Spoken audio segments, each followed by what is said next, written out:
दोपहर के समय लोग कम आया करते थे। तो प्रैक्टिस करूंगा, झूलने की प्रैक्टिस करूंगा। तो एक बार क्या हो गया, वो झूले से झूला थोड़ा ज्यादा जोर से हो गया, वो बाजरे में गिरा, वहां पे शेर था।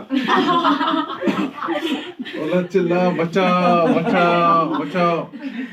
तो शेर बोलता है उसको, अबे चुप, अरे चुप कर, नहीं तो दोनों की नौकरी जाएगी।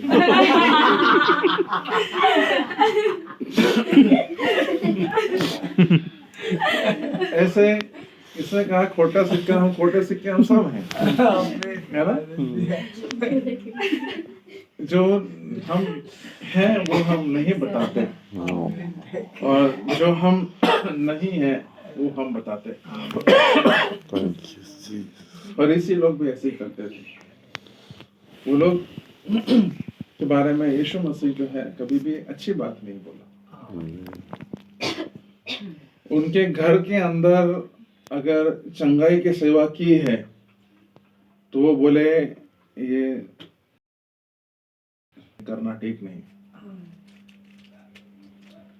प्रभु ने उनके बारे में फरीसियां शास्त्रियां तुम पर आए, तुम तो एक उंगली से इनका बोझ नहीं सपोर्ट करते, लेकिन उल्टा के उनके ऊपर डालते हो। तुम एक कवर हो जिसके ऊपर जो है व्हाइट वॉश किया है, अंदर सड़ी हड्डियां हैं। ऐसी जिंदगी हमारी भी थी। हम जो हैं वो हम नहीं दिखाते थे कि हम क्या हैं। काफी पहले भोपाल में जब चल जाते थे तो एक नौजवान पति पत्नी आया करते थे। वो पत्नी जो थी बेचारी लड़की काफी अच्छी थी, आत्मिक थी, लेकिन आदमी जो था वो पीने वाला था। पीता, उसको मारता। लेकिन जब उसके मन में परिवर्तन आया, वो गवाही देने के, साक्ष्य देने के लिए खड़ा हो गया, रोने लगा कि मैं चाहता तो हूं लेकिन मैं कर नहीं पाता।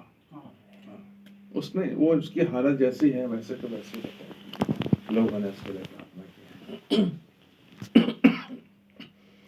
हमारा मन और हमारा दिमाग, हमारा दिल और मन, अगर ये शरीर के ऑपरेशन करें, कोई डॉक्टर अगर इसको चीर के देखे तो दिल नहीं दिखेगा, ये हृदय जिसको बोलते हैं ना वो दिखेगा, लेकिन अंदर क्या है वो डॉक्टर नहीं देख सकता। ऐसे ही अगर ब्रेन का करना है तो ब्रेन दिखेगा, दिमाग दिखेगा, लेकिन मन नहीं दिखेगा।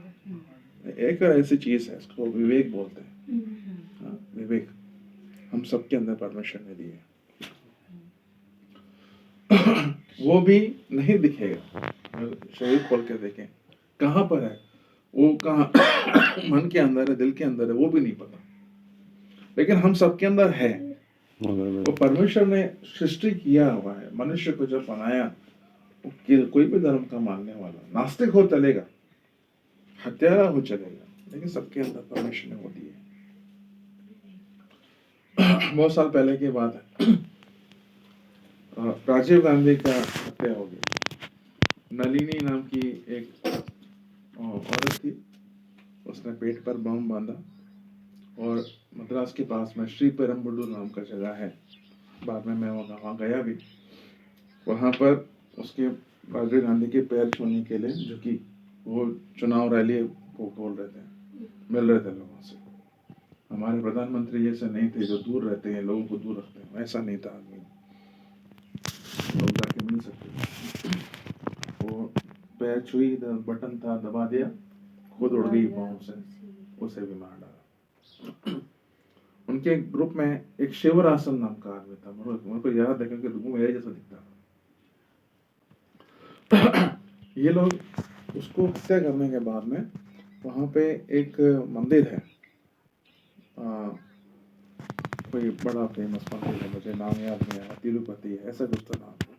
तिरुपति तो आंध्र प्रदेश, मद्रास चेन्नई में है। वो वहां गए सारे के सारे। क्यों गए होंगे? क्यों गए होंगे? आत्मा की शांति खातर गए होंगे, और क्यों गए? आत्मा की शांति के लिए गए। उनका मन उनको कसोटता होगा कि तुमने गलत किया है। जब हम गलत करते हैं तो हम क्या करते हैं? हम कहाँ जाते हैं? परमेश्वर के पास। हमारे पास में हमको मालूम है कि गलती होगा हमसे, लेकिन उसके बाद में हमको जाने के लिए एक जगह है प्रभु के पास। गलती करने के बाद में हमको कौन बताया कि गलत कर दी? पवित्र आत्मा का अभिषेक नहीं पाया है तभी भी विवेक है हम तो ज़मीर बोलते हैं, ज़मीर है, विवेक है। ऐसे एक आदमी के बारे में हम पढ़ते हैं। मरकुस 6वां अध्याय 14वां वचन से लेकर मैं पढ़ूंगा। ये बहुत जानी मानी एक घटना है। हेरोदेस राजा ने भी उसकी चर्चा सुनी, क्योंकि जिस उसका नाम फैल गया था, और उसने कहा, यूहन्ना बपतिस्मा देने वाला मेरे मरे में से जी उठा है। इसीलिए उसने ये सामर्थ्य के काम प्रकट होते हैं। यहाँ पे हेरोद एक राजा है। हेरोद उसका नाम नहीं, उसकी पदवी है। उसकी पत्नी का नाम हेरोदियास है, वो भी उसका नाम नहीं, पदवी। उनकी बेटी थी सलोमी नाम, इतिहास में लिखा है, बाइबल में नहीं लिखा। इस हेरोदेस ने अपने भाई की पत्नी को अपनी कहा बना कर रखा हुआ, और यूहन्ना बपतिस्मा देने वाला उसको बोलता था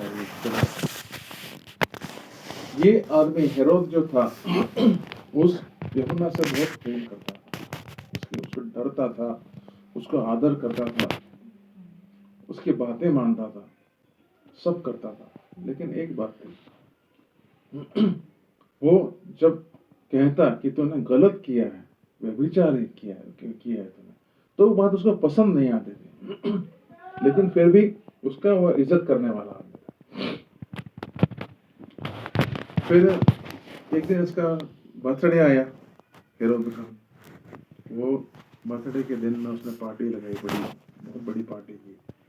उसकी बेटी डांस की वहाँ, खुश किया सबको, और उसने सबके सामने, सारे मंत्रियों के सामने, सारे जितने अतिथि थे सबके सामने बोल दिया कि तो जो भी मांगेगी मैं दे दूंगा, आधा राज्य चाहिए तो मैं वो भी देने को तैयार हूँ।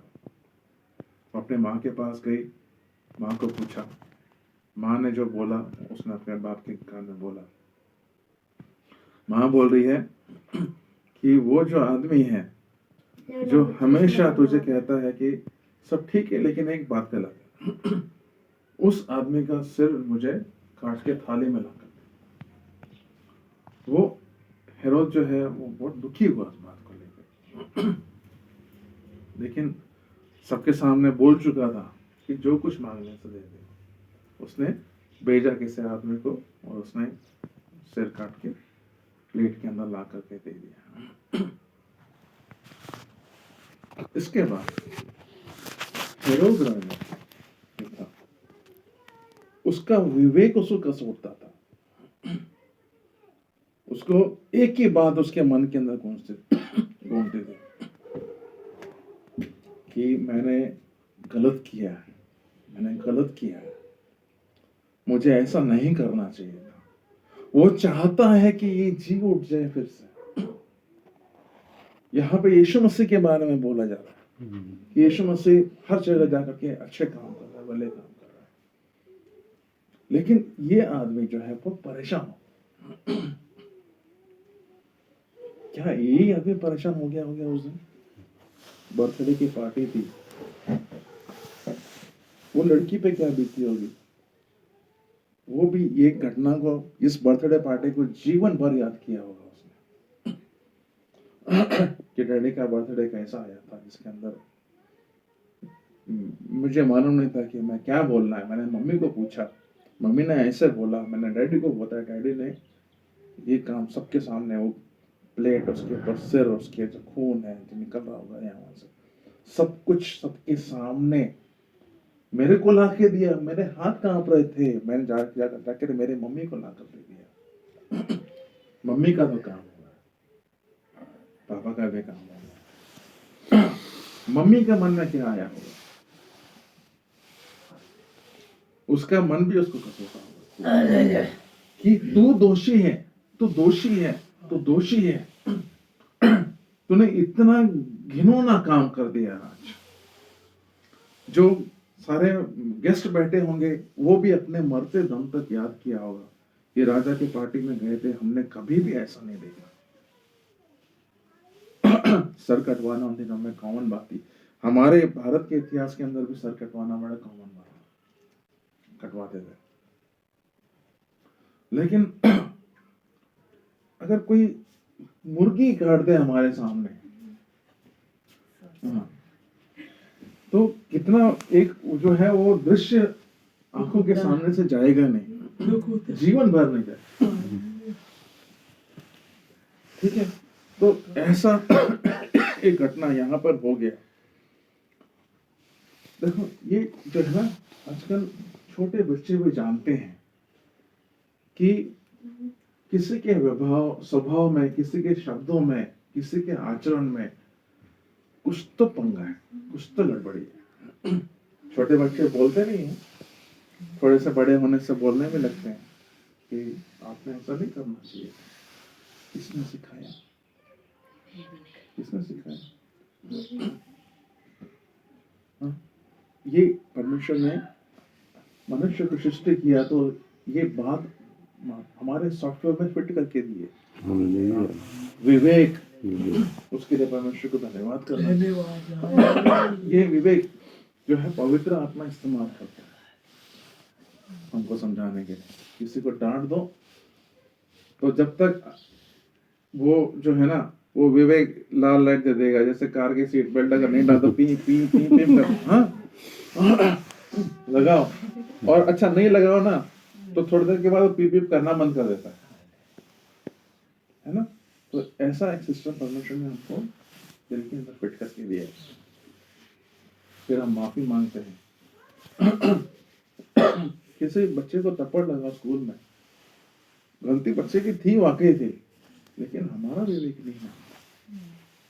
मैंने कई बार बच्चों से सॉरी बोला, समझा के बोला, लेकिन कई बार बच्चे मुझे सॉरी बोलते हैं तो मैं कहता हूँ कि तूने मेरा क्या बिगाड़ा, तो मुझे सॉरी बोल रहा है। हाँ, अगर तू बदमाशी कर रहा है तो मैंने थोड़ी फीस दी है, मैं तो यहाँ पे पैसा लेने के लिए आया हूँ। तुम्हारे माँ बाप पैसा देते हैं और मैं लेता हूँ। हाँ, मेरे को तो मेरी नौकरी है, तू तो पढ़ने आया ना, तो तू पढ़ क्यों नहीं रहा है? फिर किसका नुकसान कर रहा है? तो बोलता है सॉरी, मैं समझ गया कि मैं मेरा नुकसान कर रहा हूँ। तो ऐसा ये जो विवेक है, इसके बारे में जो है, ये जो है ना, हमारा नैतिक आचरण के लिए कानून की तरफ दर्शाने वाली एक चीज है। ये कानून नहीं है, लेकिन ये कानून की तरफ इशारा करती है। एक मोजा काला पहन लो, दूसरा मोजा नीला पहन लो। कौन सा कानून है दुनिया के अंदर जो कहेगा कि तुमने गलत किया है? पहनते हो क्या? लेकिन पहनते हो क्या? एक में काला, दूसरे में नीला। दांत घसना करके कहीं कानून है क्या? नहाना करके कानून है क्या? नहाते हो, दांत घसते हो। एक मारवाड़ी वर्ड मैंने सुना, सुगला। वो तो सुगली बोलते हैं हमारे 12th वाले लड़कियां, दूसरे को बोलते हैं सुगली, इधर आ। बाहर एक लड़का खड़ा था, बैठा था बेंच के ऊपर और बोला, ये सुगले कैसा, ठीक है? ठीक है, नहीं ना हो के कोई कानून नहीं, सच में नहीं है ना। लेकिन फिर भी हम करते हैं ना वो सब, क्यों? हमारे वो दिल के अंदर वो जो नहीं करते हैं ना, जो नहीं दांत घसते हैं और जो नहीं नहाते हैं, जिनकी लार टपकती रहती है यहाँ, हाँ, जो सच में नहीं सोच पाते हैं, जो पागल हो चुके होते हैं, जो रोड पे घूम रहे होते हैं, कई लोग तो मतलब उससे भी खराब कंडीशन में मैंने देखा, उनके सिर के साइज भी छोटे छोटे, हाँ, फुल ग्रोन है, हम बचपन में थे तो ऐसे एक परिवार था, माँ बाप उन 7-8 बच्चों को लेकर के रोड पे बैठा करते थे। लोग आते थे, उनको देखते थे कि अच्छा इतने पागल हैं, पैसा देते थे कि इनको कुछ नहीं कर सकते, उनके अंदर विवेक नहीं है, उनका दिमाग ठीक से नहीं चलता। हाँ, ऐसे लोगों से परमेश्वर हिसाब नहीं पूछेगा। हाँ, छोटे बच्चे हैं ना, परमेश्वर उनसे हिसाब नहीं पूछेगा। हाँ, उद्धार पाने का उनको आवश्यकता नहीं है, उनको मन फिराने का आवश्यकता नहीं। लेकिन हम जो समझदार हो गए हैं, हाँ, हमारा विवेक हमको बोलते रहा है कि ये ठीक है, ये ठीक नहीं है, ये ठीक है, ये ठीक नहीं है, और उसके बाद में हमारा चॉइस है सुनना कि नहीं सुनना, सुनना कि नहीं सुनना। हाँ। तो परमेश्वर ऐसे लोगों से परमेश्वर हिसाब पूछे कि तुम्हारे पास में सुसमाचार है, तुमने यीशु मसीह के बारे में सुना, नहीं सुना था तब तक कोई बात ही नहीं थी, जब तक नहीं सुना था तब तक तुम इसका विरोध करते थे, कोई बात नहीं सुना था तुम डंडे लगाते थे, कोई बात नहीं सुना था यीशु मसीह के बारे में गालियां देते थे, कोई बात नहीं। लेकिन एक बार सुन लेने के बाद क्या